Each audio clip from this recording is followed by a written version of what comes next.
One thing you might have noticed is that your mix might not be as wide and as spacious as some of the other mixes that you've heard, especially when it comes to the more professional mixes. Welcome back to my channel, Inflightmuzik. If you're new here, my name is Ian, and today we're going to go over how to safely widen your mix so that you get a more spacious sound for your beats.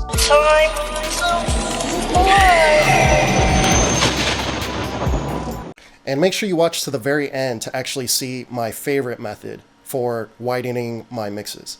So right now I have a quick little loop that I created. It's just an 8-bar loop, and I'll just play that for you real quick. And you'll notice some elements are wide, but for the most part, it's a pretty straight down the middle sound.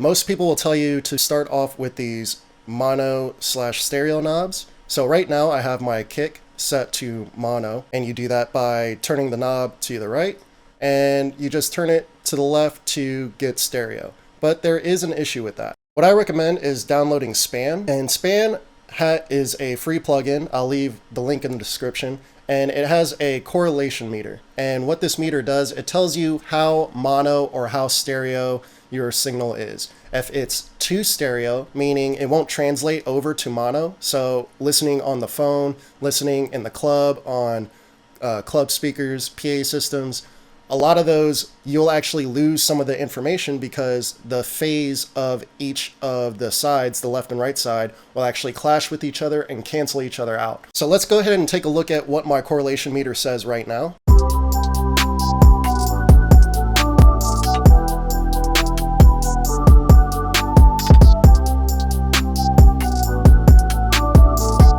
And you'll see it's, for the most part, staying right around 1, positive 1. And that means it's a very, very mono signal. Sometimes I'll get a signal that's so wide, it might actually peak over this 0 point, but for the most part, you really want to keep everything from 0 to positive 1. That way you know 100% that everything is going to translate to mono, no problem. And then, of course, you could also just go to your master channel and switch this over to mono and just use your ears and listen to what information you lose.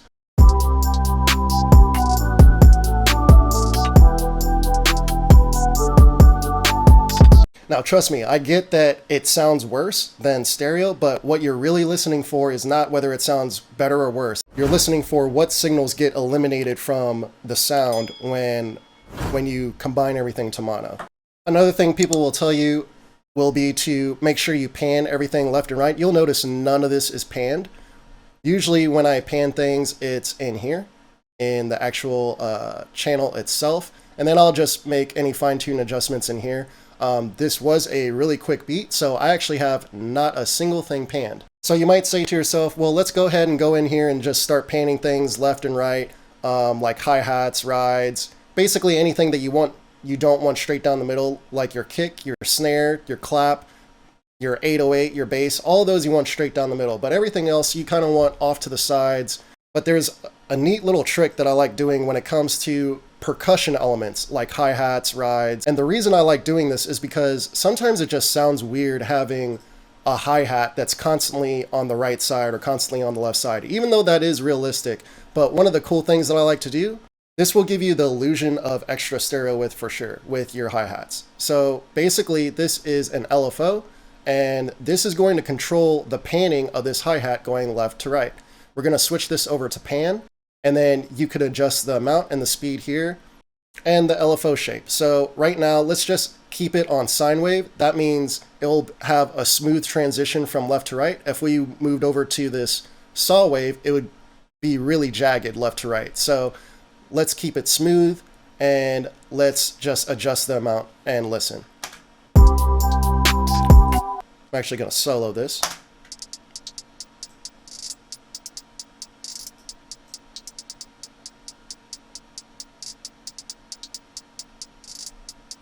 One thing that I wish was an option on this plugin is a sync to tempo option, but at the same time, it's always good to just use your ears and do whatever the beat is calling for you to do.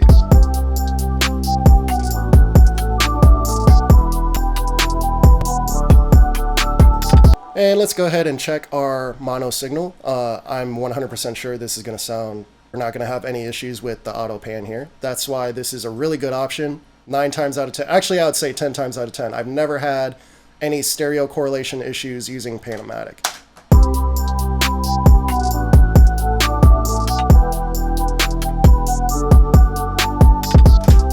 And sure enough, you can hear the hi-hat perfectly fine. So it's still good in mono. And right now I want to focus on the master. So let's go ahead and take a look at my mastering chain here. This might look intimidating to some of you, but trust me, there's not a lot going on here.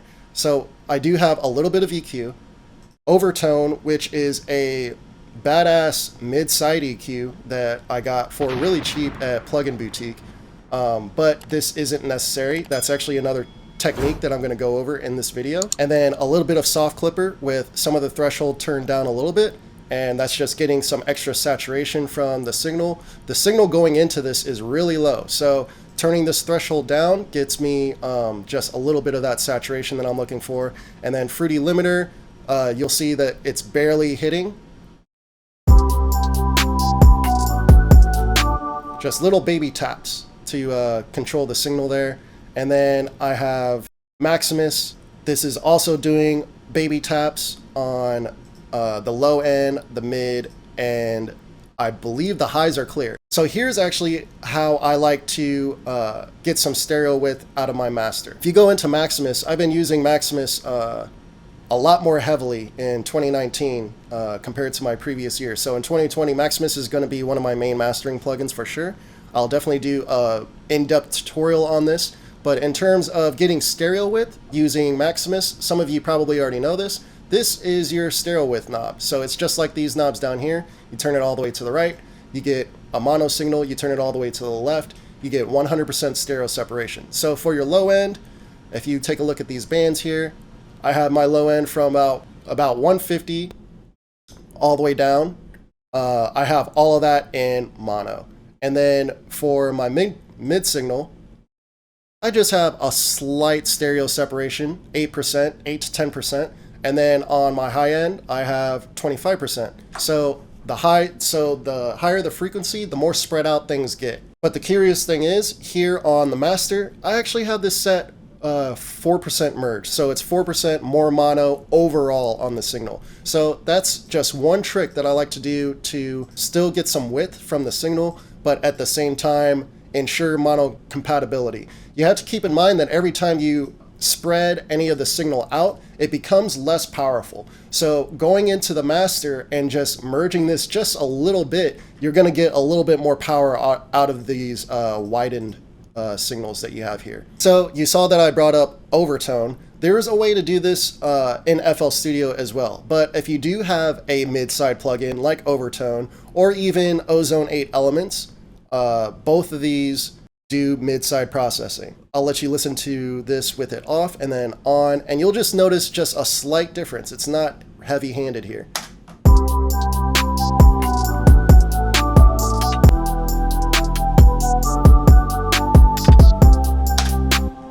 Did you hear how everything kind of tightened up? And it's because now the mono signal is a lot more focused, a lot more centered. Not a lot more centered, but it's just a lot more focused because we have, while the mid signal is being pretty much left alone, just being tamed a little bit here and there, boost, a slight boost, 1 dB. So this is the type of EQing you might see on a mastering chain. It's just a dB or two here or there just to change the tone, just to change the tightness of it. And then there's Ozone 8 Elements. Some of you were able to get this for free or for $1. I believe they just did that again recently where it was free because Ozone 9 came out. I am going to do a tutorial on Ozone Elements, but for the sake of stereo separation, definitely want you to take a look at this because I've never seen anyone point this out yet. But if you go to the imager, and here you'll have another correlation meter. So before you do anything, I want you to go into the settings and go to the imager and click Prevent Anti-Phase. and that will prevent the signal from collapsing on itself when you go to mono. So it's only going to spread information that is still going to be translatable back to mono. So let's go ahead and listen to this overall spread and just adjust with our ears.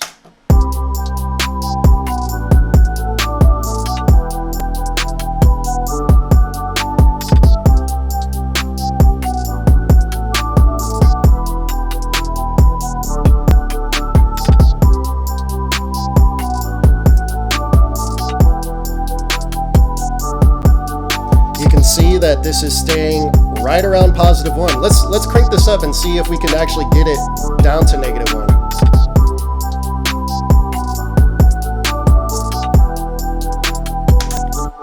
And that's testament to this algorithm right here. Let's turn it off and see if we get some phasing.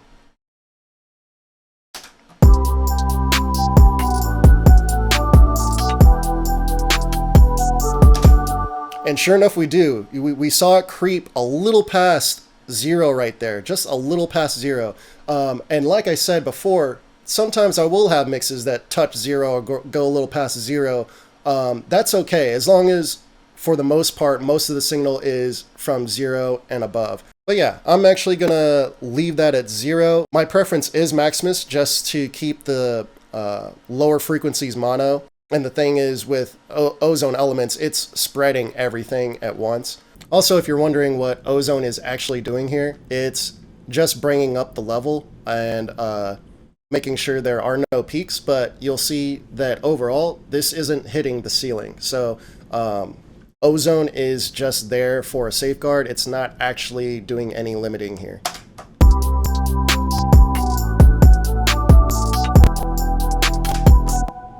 So yeah, you can see none of those peaks are getting hit. I'm just bringing the level up by lowering this threshold. If this threshold was all the way up, the signal would just be lower. So I just adjusted the threshold in terms of getting the right signal levels here in Uline loudness meter. I'll have a video pop up at the end screen that goes over Uline loudness meter and how to get loudness out of your tracks. But let's go ahead and check out some alternatives to what I've shown you inside of FL Studio. We go into Patcher, go into presets, check out all of these presets because they are insane. Go to X Uline and click mid side.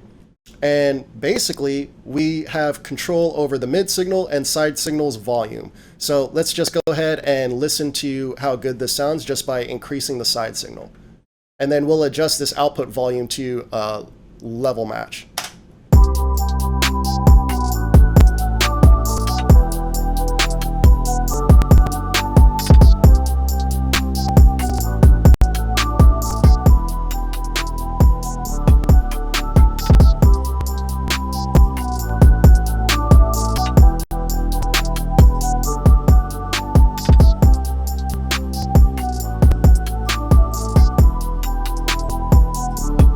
So yeah, you could hear that is a really quick and easy way to just bring up your side signal whenever you don't have that stereo information out there on the sides, filling up the space. And again, we could go ahead and check this in mono, and then we'll check the correlation meter as well.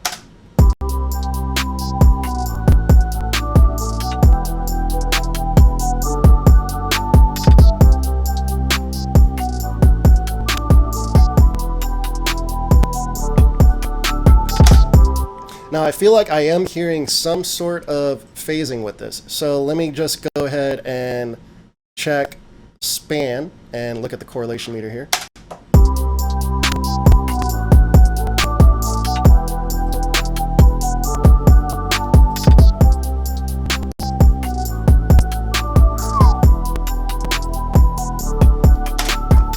And sure enough, my ears don't lie.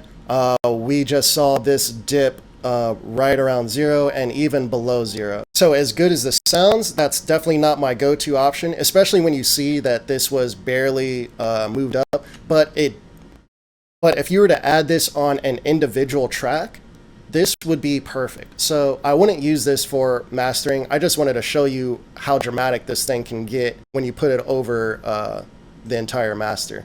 But let's just go ahead and drag this over onto the instrument bus.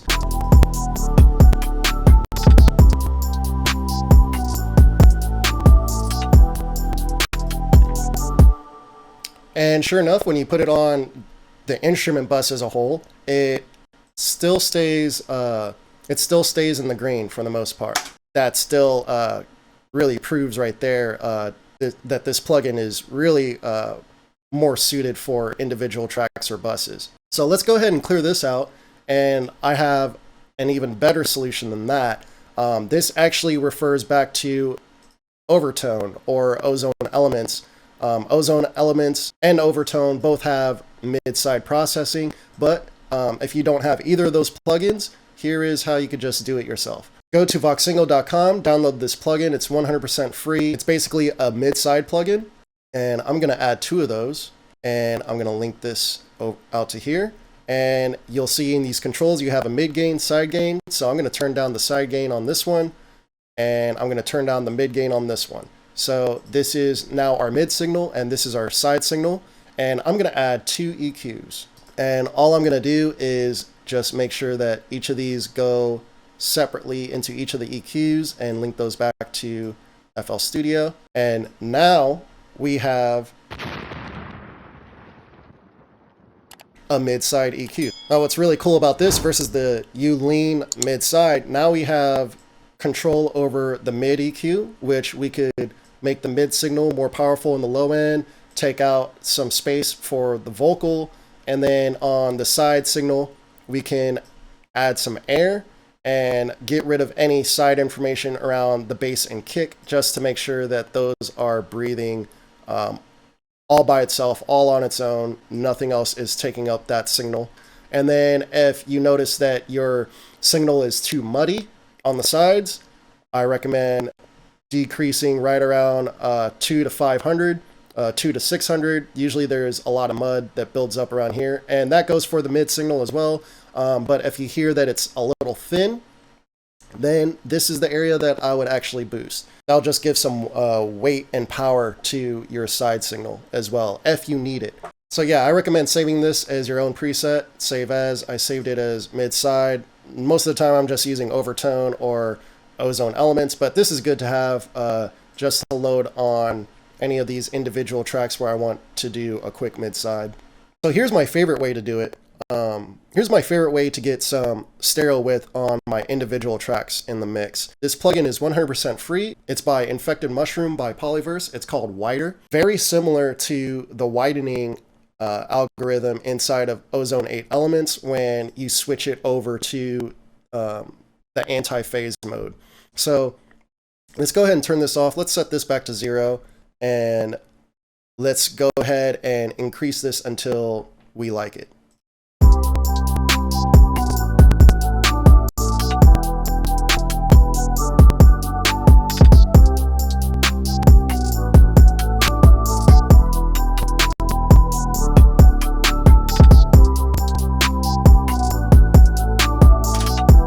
Sounds great, but let's go ahead and test it in mono.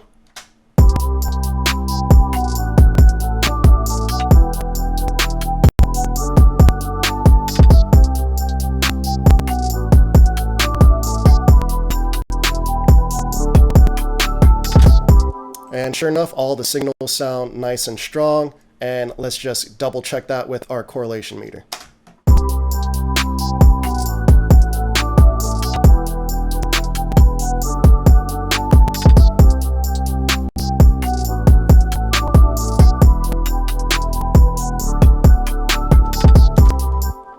It didn't even get to 50%. So this plugin is amazing. I've actually never seen this fail me. So let's increase this all the way to 200%, and let's see if we see a difference in the correlation meter.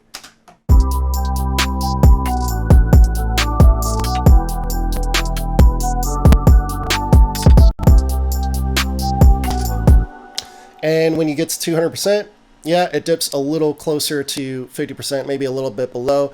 And basically, what that tells me is that there is no setting on here that is going to cause phasing. I've yet to see it. I'm sure there probably is a way to make it happen if you if you already had widening on any of these. You'll probably ruin it by adding more widening with this plugin.